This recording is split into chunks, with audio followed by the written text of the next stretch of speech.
Hola, buenas tardes a todos. Gracias por asistir a esta presentación. También a la Casa del Libro por cedernos el lugar para esta presentación. Y ya sin preámbulos, pues voy a explicar un poquito de qué trata el libro. El libro, bueno, el título Podemos, es un nombre que está muy de actualidad, por todos sabido como el partido político. Sin embargo, el subtítulo habla de una crónica de un renacimiento, que es los grandes cambios que actualmente estamos experimentando no solo en España, sino en el mundo entero, y es lo que trato de explicar en el libro. El libro surge y es escrito en base a dos ejes. El primero es que reflejo en él mi experiencia dentro de Podemos. Yo participé junto a otras personas en la creación y la puesta en marcha del Círculo de Torredembarra, en Tarragona, y a medida que esta experiencia fue aumentando con el tiempo, yo paralelamente, en segundo lugar, estaba escribiendo un libro previo al de Podemos Objeto de hoy, estaba escribiendo La educación cuántica, que ha aparecido anteriormente al de Podemos. Entonces, los pensamientos, los presupuestos filosóficos que yo defiendo aquí, que sobre todo son de carácter epistemológico, ahora explicaré lo que es, pues todo el pensamiento que yo tenía aquí reflejado están recogidos aquí. El libro se fue gestando en base a artículos digamos, que publicaba en redes sociales y otros medios, y al final todos estos artículos se han convertido en libro porque reflejaban precisamente los pensamientos que yo defendía en la educación cuántica, pero además reflejé mi experiencia dentro de Podemos, ¿no? Reflejé tanto las deficiencias que yo vi que había en ese momento social o político y qué podía aportar y el porqué, ¿no? Entonces, sin más, voy a poco explicar después de esta génesis qué es lo que pretendo explicar en el libro. Bueno, básicamente, como dice el subtítulo, es una crónica de un renacimiento. Personalmente pienso que estamos ante un nuevo paradigma de conocimiento. Eso quiere decir que hay que hablar de epistemología. Lo que decía anteriormente, la epistemología es una rama de la filosofía que estudia la teoría del conocimiento. Es decir, cómo sabemos que lo que sabemos es cierto, cómo sabemos que lo que nos dicen los medios de comunicación, los políticos o nuestra sociedad es cierto. Entonces están cayendo muchos paradigmas, sobre todo desde el surgimiento de la física cuántica. Desde la física cuántica han surgido unos movimientos que han intentado unir la racionalidad con la espiritualidad. Los científicos ortodoxos, materialistas científicos, suelen llamar a este movimiento misticismo cuántico, por cuanto intenta unir los postulados de la física cuántica con el misticismo oriental o la filosofía perenne. Uno de los máximos representantes de este movimiento que une la filosofía oriental con la filosofía oriental es Ken Wilber. Es un prolífico autor, tiene multitud de obras escritas, millones de ejemplares vendidos en el mundo, e intenta unir a la psicoterapia occidental con la oriental. ¿De acuerdo? La filosofía transpersonal surge precisamente de este movimiento y tiene 4 fases, la psicología. La primera que conocemos es el conductismo, luego vino el psicoanálisis, en tercer lugar vino la psicología humanista y después surgió la psicología transpersonal, sobre todo de la mano de Abraham Maslow. Son muy conocidas sus teorías sobre la pirámide de Maslow, que tiene 5 niveles donde se explica que todas las personas tenemos una serie de necesidades fisiológicas, de seguridad, de autoestima, etcétera, hasta llegar a la autorrealización, que sería pues la felicidad que todo ser humano busca, ¿no? A partir de ahí surgieron otros autores como Grof, etcétera, etcétera, y el movimiento transpersonal fue adquiriendo cada vez mayor entidad, hasta tal punto que la psicología transpersonal no está recogida dentro de la academia tradicional de las universidades. Iker Puente es un psicólogo que ha hecho recientemente, hace unos meses, la primera tesis de psicología transpersonal dentro de la Facultad de Psicología de la Universidad Autónoma de Barcelona. Es la primera que introduce el término transpersonal en la Universidad Española, aunque previamente Manuel Almendro, con su obra La psicología del caos, no se atrevió a introducir ese término dentro del academicismo, porque parecía demasiado atrevido, ¿no? En todo caso, el movimiento transpersonal se está extendiendo por el mundo entero y lo que intenta sobre todo es unir la ciencia con la espiritualidad. Recordemos que la espiritualidad la estamos dejando en manos de las religiones de una manera histórica, incluso psicológica. Estamos depositando lo que creemos, las creencias en las religiones, y por otro lado están las ciencias, que también tienen sus dogmas, son dogmas científicos, y hay varios, con el libro cito varios autores que ya intentan desmontar estos dogmas que dicen los ortodoxos científicos, que la conciencia surge de la materia, ¿no? En el movimiento transpersonal se opina lo contrario, que la materia, la mente, el espíritu, las personas pueden modificar nuestra realidad, ¿de acuerdo? Claro, ahí es donde entra este nuevo paradigma de conocimiento. Hay que pensar de otra manera, vivir de otra manera.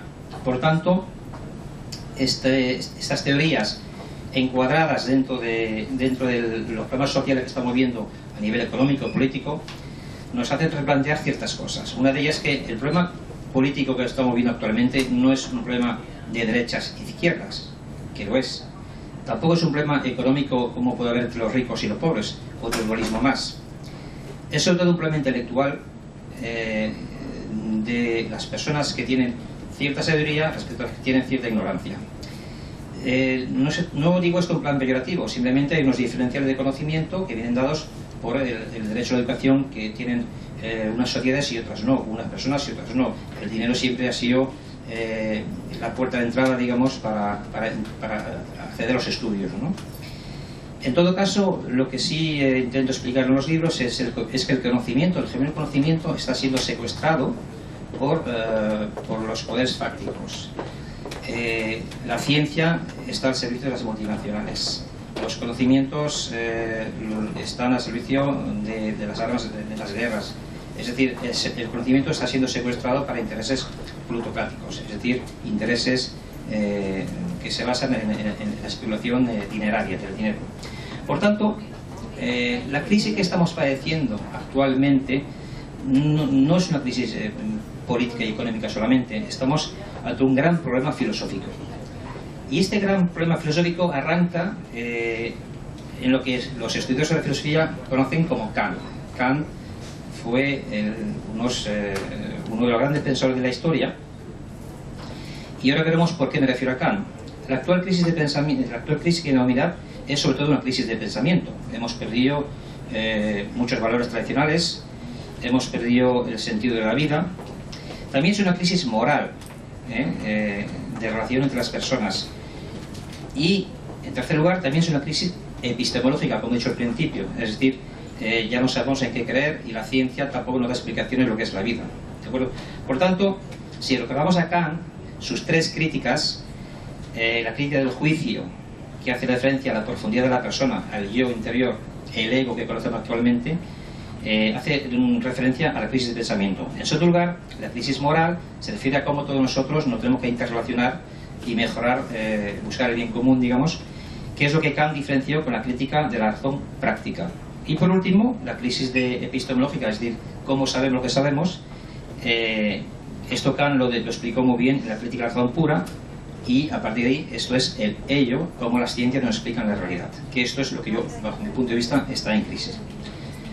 Por tanto, lo que yo defiendo es que Occidente está ante un desmoronamiento de sus estructuras, no solo políticas económicas, está desmoronándose su sistema de creencias, cómo nos explican la realidad. Y sobre todo, como os he dicho antes, a partir de la física cuántica, que surgen un montón de movimientos científicos que intentan unir la ciencia con la espiritualidad. El sistema capitalista se suele perpetuar porque les mueve intereses del dinero, sobre todo. Sin embargo, alrededor del mundo están surgiendo movimientos educativos que quieren introducir otro tipo de educación. No sé si ustedes han visto, por ejemplo, en un vídeo que circula mucho por internet, que es la educación prohibida. Es un vídeo donde se explican que hay otras alternativas educativas, donde los niños son un potencial, como decía Aristóteles, ¿no? hay una potencia de cada uno de nosotros y hay que sacarla fuera. Sin embargo, el sistema lo que hace es coartar la libertad de los individuos, introducir valores, digamos, que sirven al sistema, y no a potenciar los adolescentes y los niños a que sean felices, sino a sacar productos de consumo, productos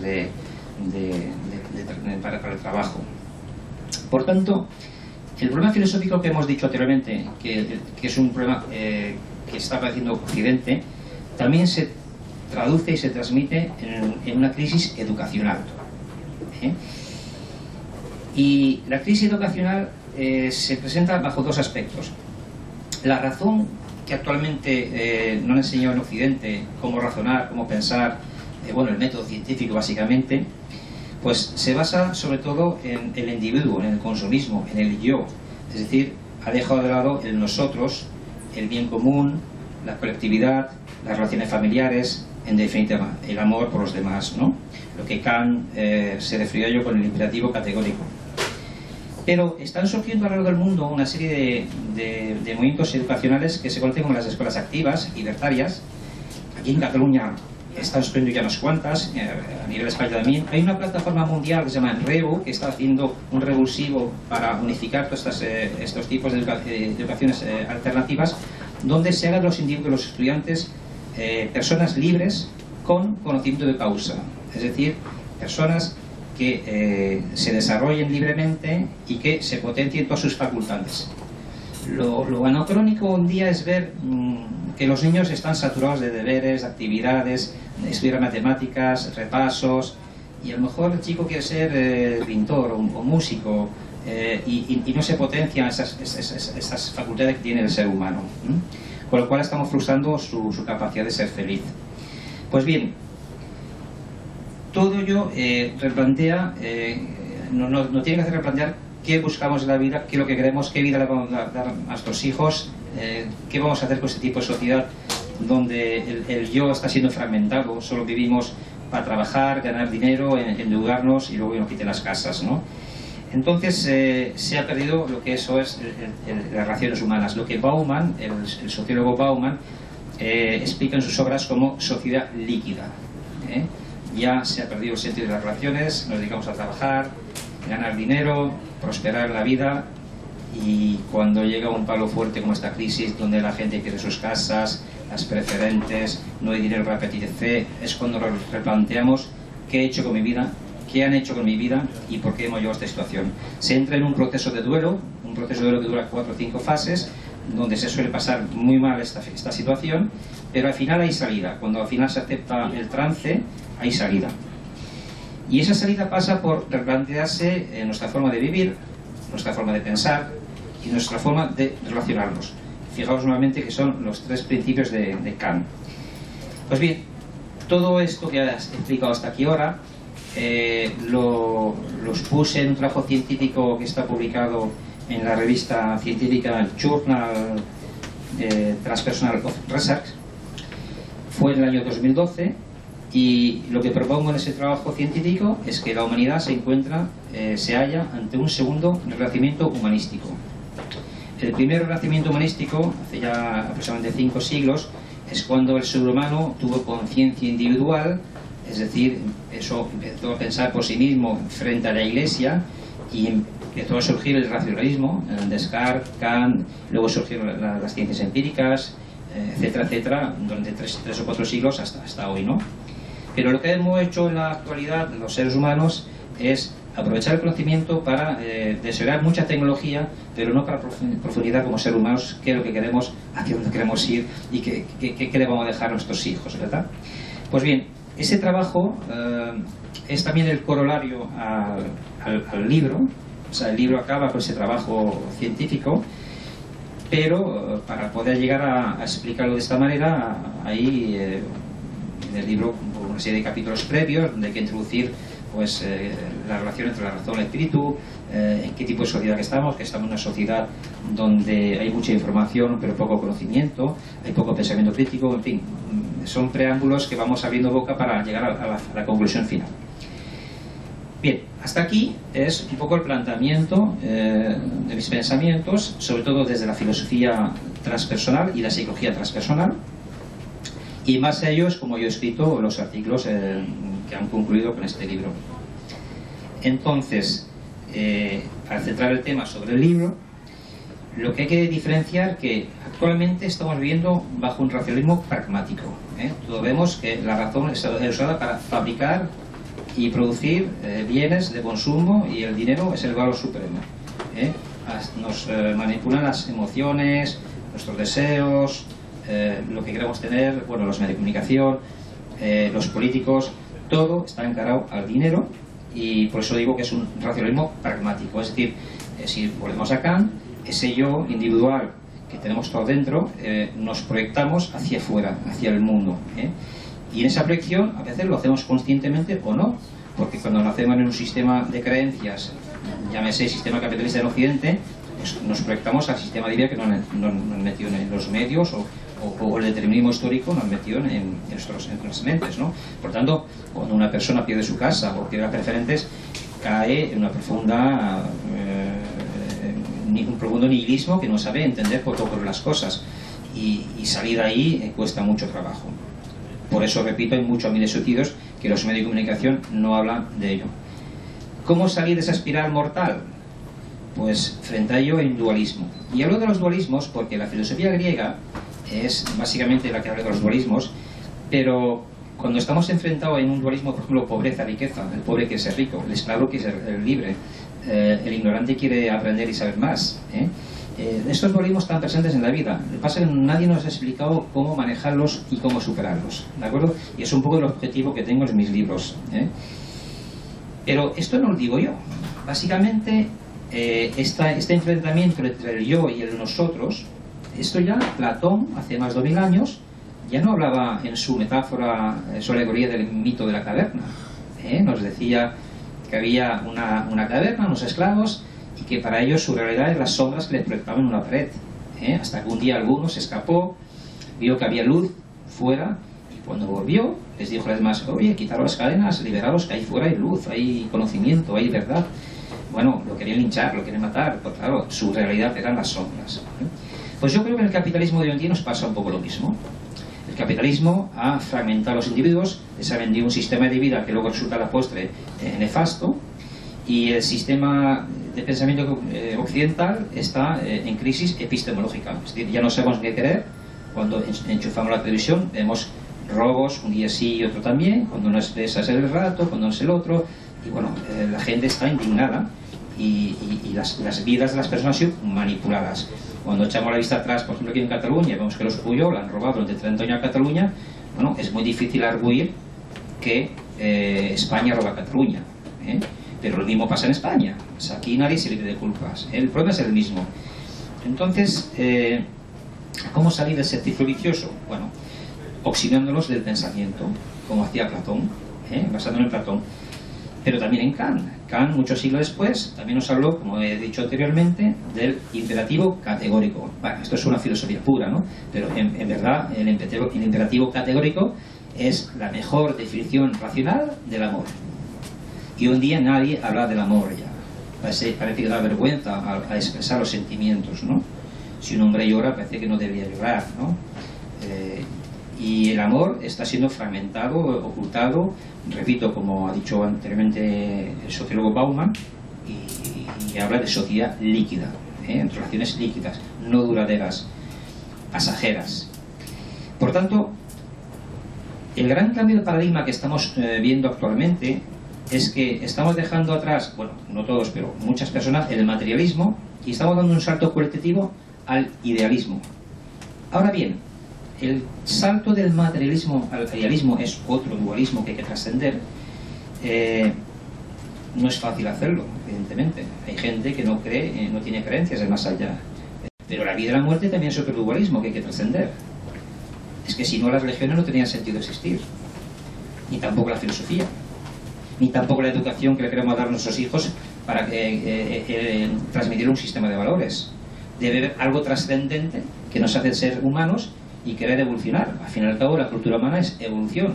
El problema es que no sabemos hacia dónde. El gran cambio de paradigma que se está dando también, por lo tanto, y consecuente de lo anterior, es que la filosofía tradicional que no la enseñaban las facultades está, a mi entender, obsoleta.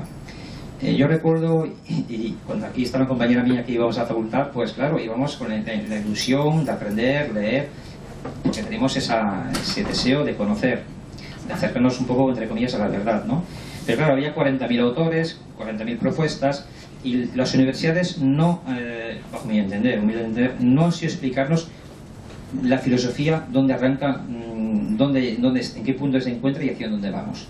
Por tanto, la filosofía tradicional es un paradigma que, para mi entender, y es lo que trato de explicar en los libros, está en desuso, porque los chicos no salen con las ideas claras, ¿eh? Frente a ello se está erguiendo la filosofía y la psicología transpersonal, como explico antes, que busca la trascendencia de las personas. La filosofía tradicional se basa en el método científico, en el materialismo científico. La única verdad es que surgimos de la materia. La filosofía transpersonal, por contra, piensa que razón y espíritu se pueden unificar bajo los presupuestos de la filosofía perenne. La filosofía perenne es una filosofía que subyace en todos los sistemas filosóficos y religiosos del mundo.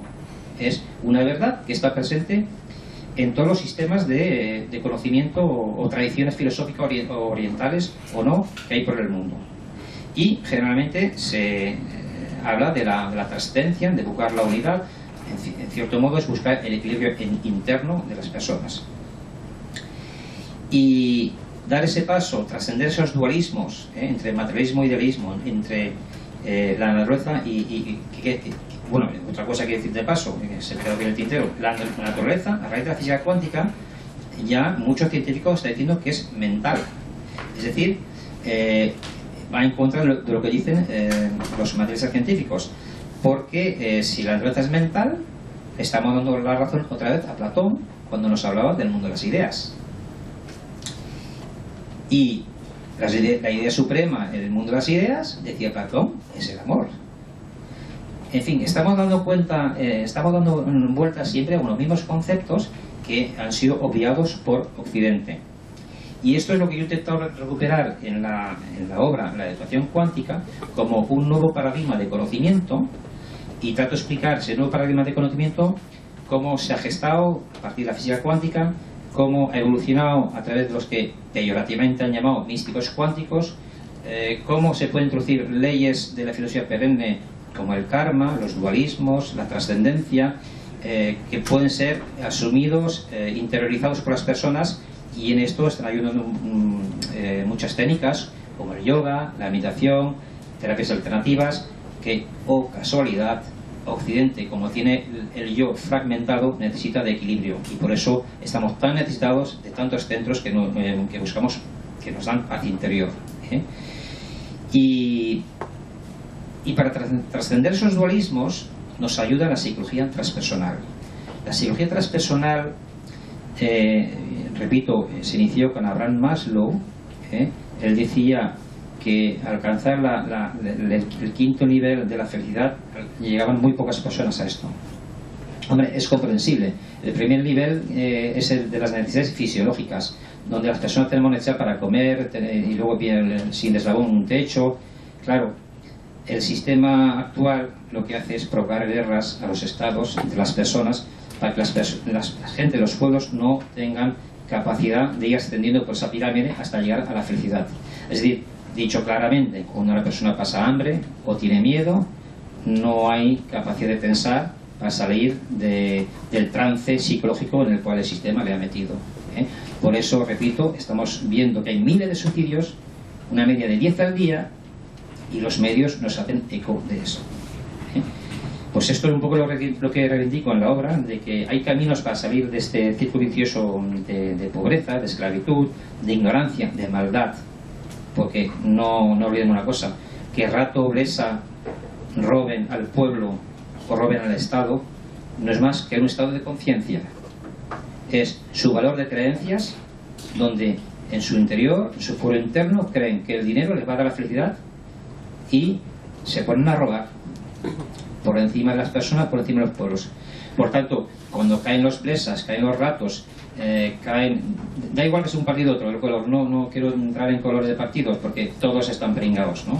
Dicho así popularmente. es una crisis de pensamiento. Es una crisis donde hemos puesto el dinero, los valores materiales por encima de los valores humanos.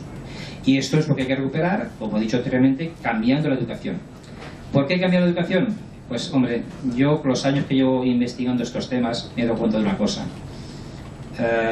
Las ideas que defiendo generalmente son difícilmente transmisibles en el entorno en el cual uno se encuentra. La familia, los amigos, el entorno de la sociedad más cercana. Porque los filósofos siempre nos ven como algo alocados, fuera de este mundo, con ideas estrafalarias, ¿no?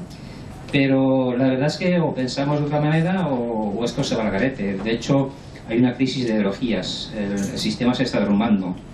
Y mientras que los medios de comunicación nos están vendiendo continuamente que nos estamos recuperando de la crisis, no nos dicen de que España, el gobierno español, está al servicio de la Troika. La Troika al servicio de los grandes bancos internacionales, JP Morgan, y los grandes terratenientes del dinero, Rothschild,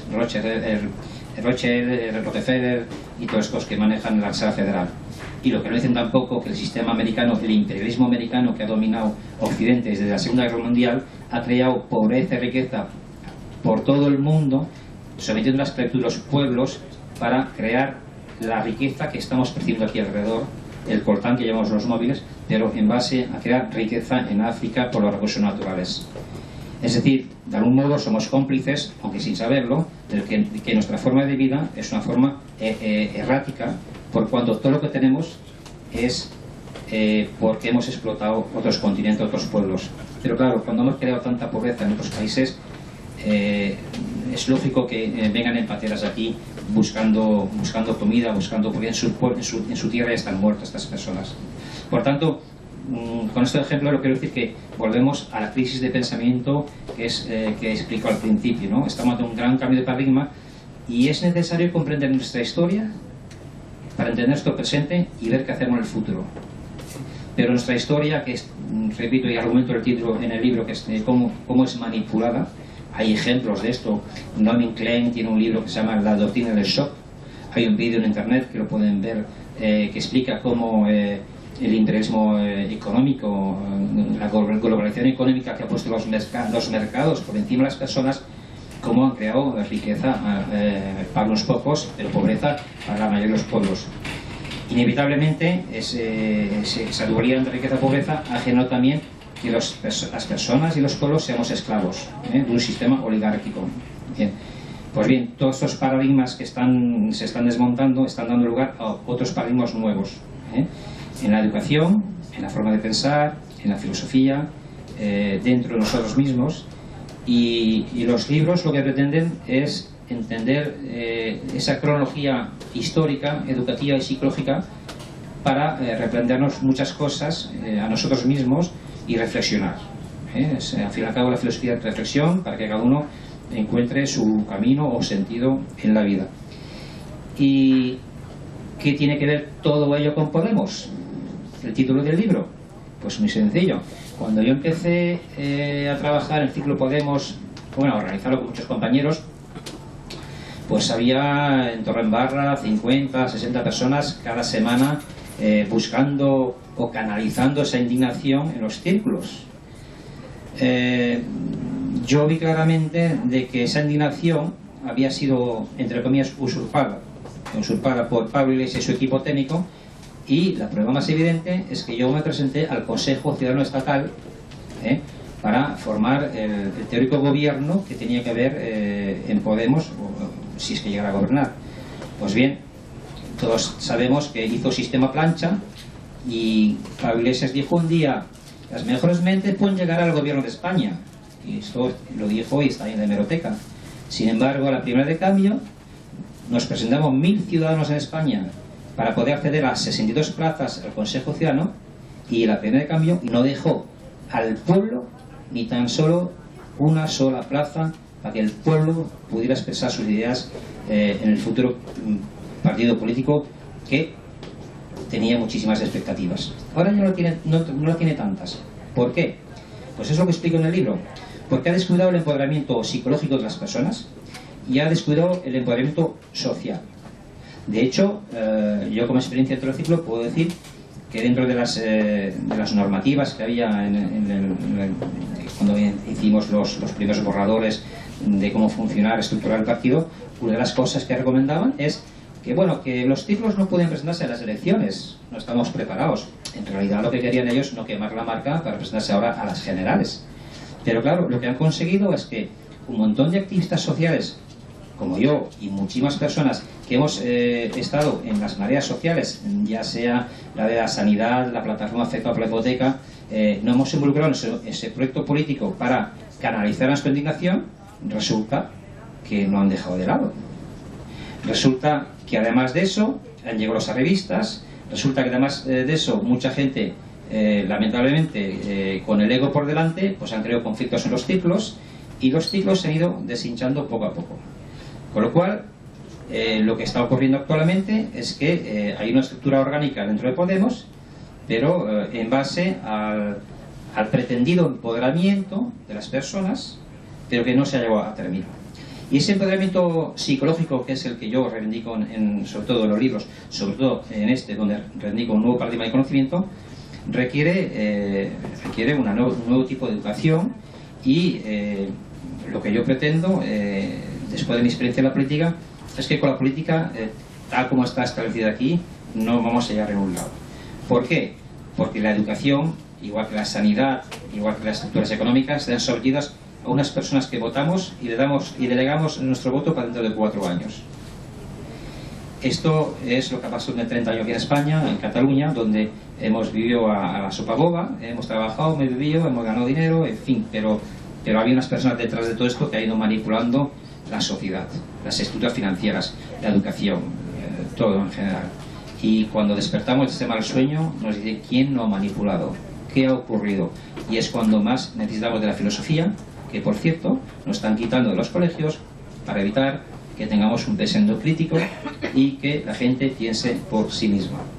Pues ese es el pretendido final que yo quiero con los libros, es replantear una nueva forma de pensar, una nueva forma de vivir y una nueva forma de relacionarnos entre todos.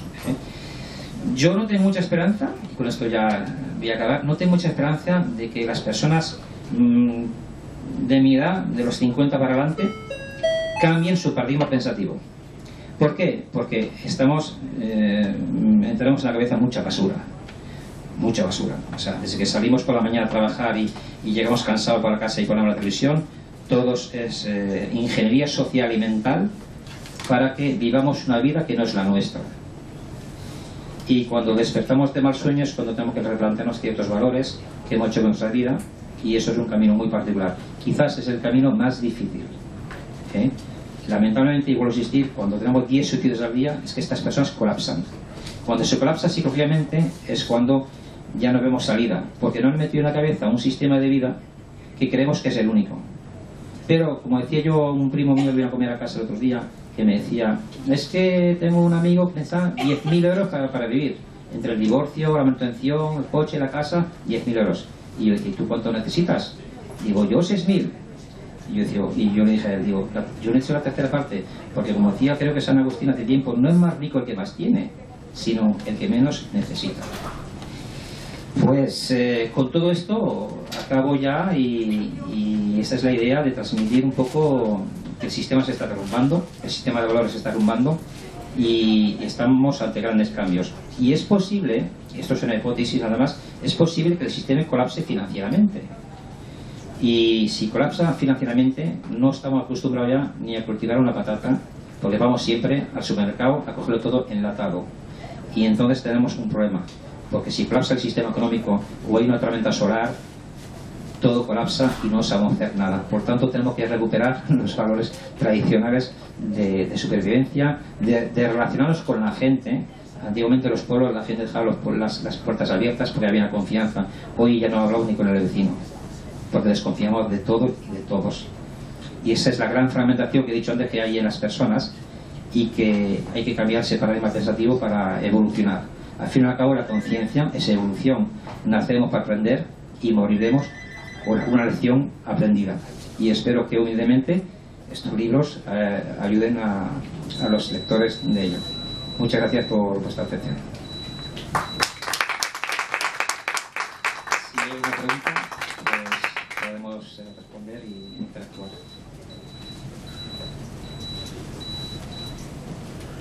empiezo yo. Hoy en día la sociedad está realmente muy fragmentada. O sea, la cuestión es que la sociedad está muy fragmentada. Vemos una parte importante, sobre todo de juventud, que es activa en lo que podríamos llamar conciencia social, por ejemplo las ONGs. Vemos otra parte que estudia, que busca conocimiento. Muchos de ellos no saben para qué, pero bueno, hay que estudiar para que el día de mañana, niño o niña, pues te puedas ganar muy bien la vida, ¿no?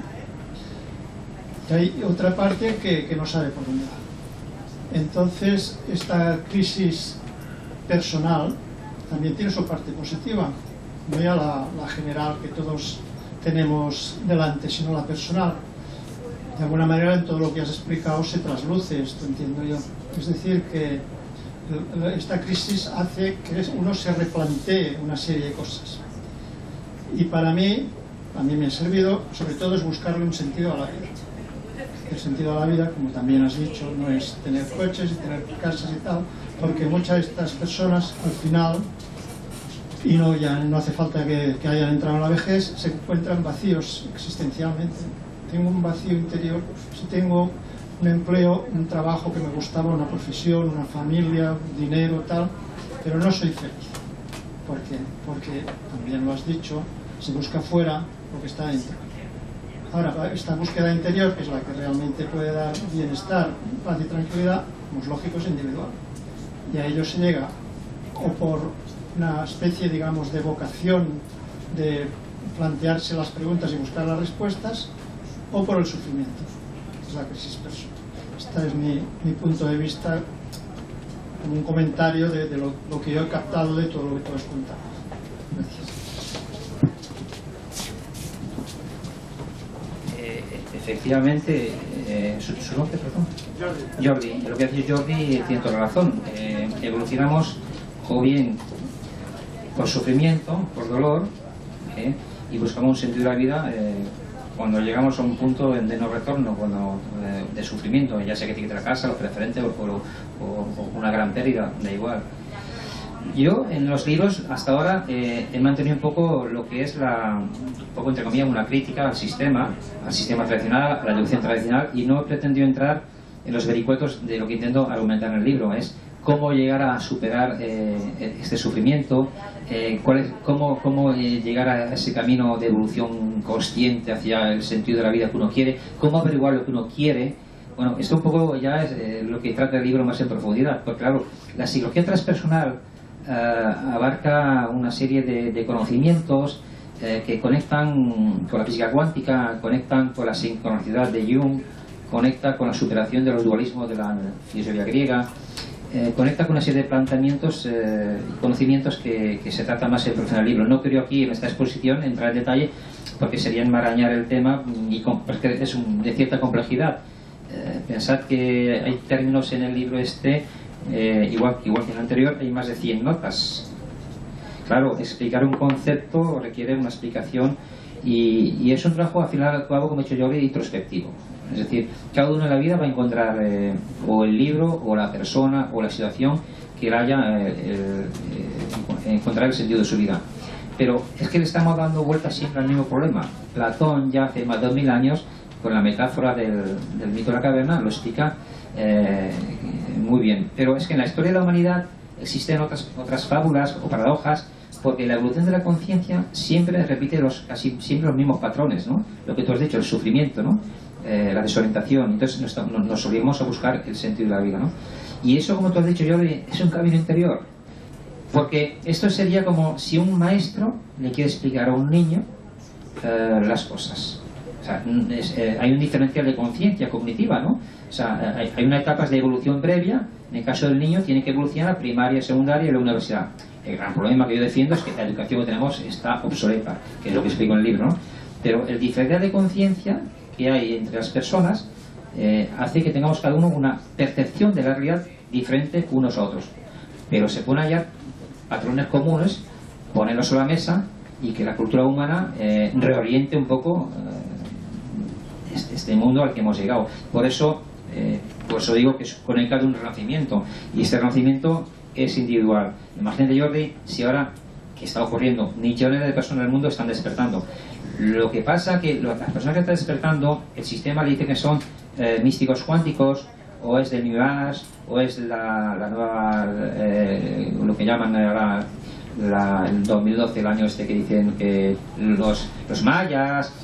Bueno, esos son temas esotéricos según el sistema tradicional. Pero, ¿y el pensamiento? ¿Qué es el pensamiento? La ciencia nos ha explicado el pensamiento, por qué pensamos y hacia dónde vamos. Por lo tanto, el pensamiento, la reflexión, hemos dicho, sigue siendo un camino individual, indudablemente. Pero si este pensamiento en la educación, que he hablado antes de las escuelas activas libertarias, se puede transmitir a los niños son un potencial tremendo. O sea, la diferencial entre los niños que van a la escuela tradicional y las activas es que la tradicional son memorística. Hay un profesor que conduce al niño. Sin embargo, en las escuelas libertarias activas, mesa redonda, los niños no tienen notas, se evalúan en conjunto, hacen trabajos de investigación, con lo cual implican la matemática, la biología, todo. Ese es el camino. Y esa persona, cuando llega a la adolescencia, tendrá mucho más claro hacia dónde quiere ir, ¿no? Claro, eso al sistema no le interesa. Eso no le interesa, porque si creamos seres libres que piensen por sí mismos, serán felices. Si saben lo que necesitan para ser felices, ya no necesitan el dinero ni las propiedades. Claro, estos son los cambios de paradigmas que poco a poco se están desmontando.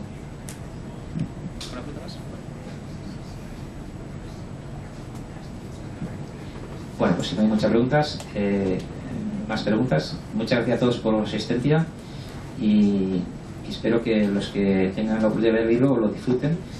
Y muchas gracias.